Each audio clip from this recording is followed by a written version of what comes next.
Hi friends, Radhe Radhe. आज घर को मामू माई आसबे तेणु रेसिपी दही बैगण हम भाविली आपण मान सहित टे रेसिपीटा सेयार करी। आसतु देखा केमती दही बैगण बनाऊँ। 3टा बैगण नहीं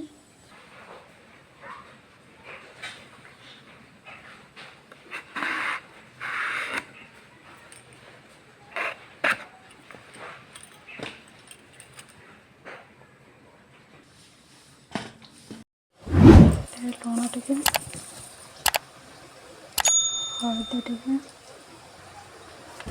लंका गुंड गले नवा बैगण सहित मसला को भल भाव गले नवा। पेन बसैकी